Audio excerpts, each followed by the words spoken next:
Mount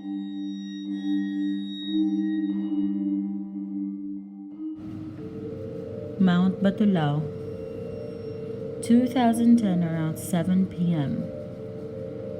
Six of my friends and I decided to do a night trek in Mount Batulao as a side trek from a family affair in Punta Fuego in Batangas. During the time, local guides were not mandatory. We repacked our things and did some final preps for the climb. We were set and ready to climb when two young boys about the age 9 or 10 approached us. One of them spoke to us and told us, "Kuya, guide ko na po kayo." I asked him, "Magkano?" And he told us, "Kayo na po bahala, pangbaon ko lang." And so we agreed. The hike commenced. The two boys were ahead of us because we were climbing leisurely, enjoying the cold air of the night. We arrived at the campsite a little past 10 p.m. There were a few campers that night, so we set up our tents and prepared sandwich for dinner. The boys went straight to the kubo to drink water. It was windy, so we decided to have our socials inside the big tent we brought, but we kept the door open. While eating, the boys went outside our tent, sat down, and just stared at us. We offered them our sandwich and some candies and chocolates. Morning came and we were awake early so we can climb down as early as possible to avoid the scorching heat of the sun. Our breakfast already prepared, we called on the two boys to have breakfast with us. One of the boys, the one who offered to be our guide, came out of the hut and hurriedly went to us. He got his breakfast and sat down with us. We asked him, "Asan na yung kasama mo?" He looked puzzled and answered us, "Sino pong kasama?" And we asked him again, "Di ba dalawa kayo kagabi? Yung kasama mo na nag-guide sa amin, tawagin mo na para makakain na din." He scratched his head and told us, "Kuya, ako lang naman po mag-isa ang nag-guide sa inyo. Wala po akong kasama kagabi." Mount Talamitang. Share ko lang po ang experience namin ng asawa ko sa Mount Talamitang. First time namin umakyat. Okay naman. Wala naman kaming na-experience na kung ano. Kaya for the second time, nag-decide kaming umakyat doon. It was around second week of November 2012. Nung nag-camp kami sa campsite after mag-shot ng mga tropa, nahiga na kami sa tent ng husband ko. Around 12:30 to 1 p.m., tumatahol na yung doggy na kasama ng taga doon. Hindi naman namin pinansin. I was expecting kasi na may ibang mountaineer na dumadaan doon kaya okay lang yun. Pero after a few minutes, may nakita na akong shadow na hugis tao. Pero parang unggoy kung lumakad. Nakadapa. Paikot-ikot sa tent namin. Yung feeling na sobrang takot ko, di ko na lang sinabi sa asawa ko. Nasa side ko naman yung dala naming dalawang knife. Matagal ding nag-ikot yung shadow sa tent namin. Nagpray na lang ako na sana dalawin na ako ng antok hanggang sa makatulog na ako.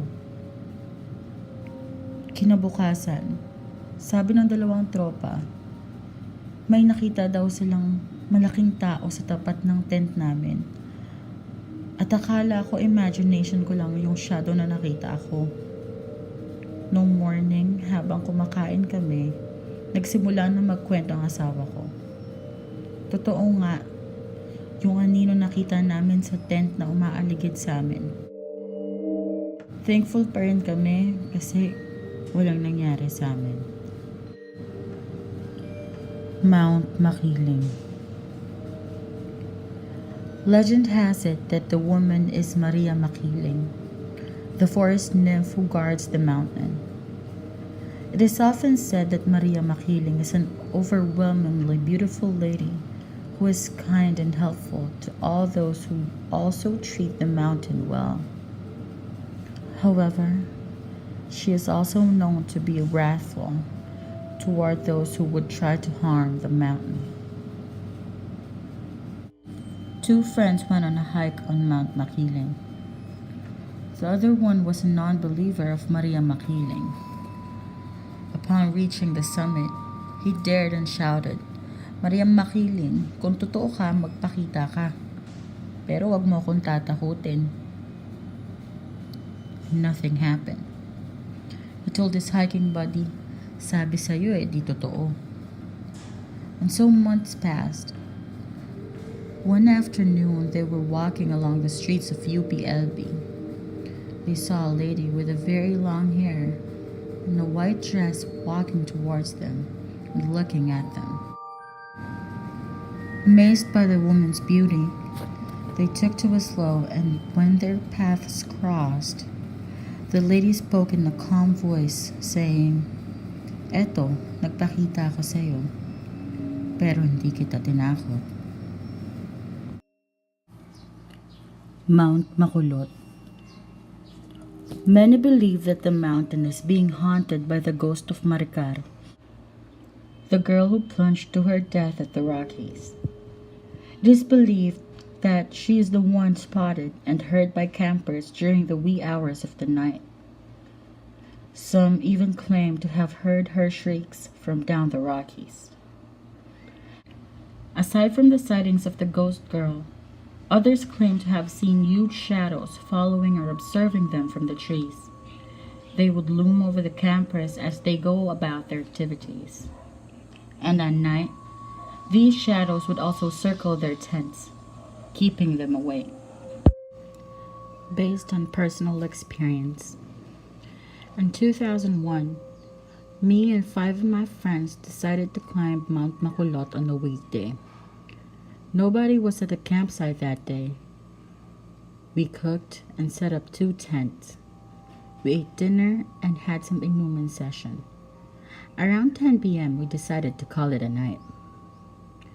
There were 3 of us in each tent, and we were having our own kwentuhan when suddenly we heard footsteps coming from the trail going to the campsite. I opened the tent to check out the climbers and greet them good evening. But there was nobody outside, not even a light, so I went back inside the tent and lied down. It was around 1 a.m. and all of us were still awake chit-chatting. The footsteps came back, but this time it was going around our tent. It even tripped the end of the pole of our tent where my head was positioned.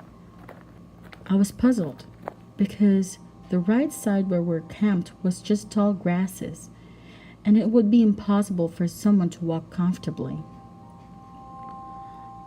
I started thinking that it must be a person with a very bad intention. So I got out my hunting knife. Yes, old school mountaineers used to carry jungle bolos or hunting knives.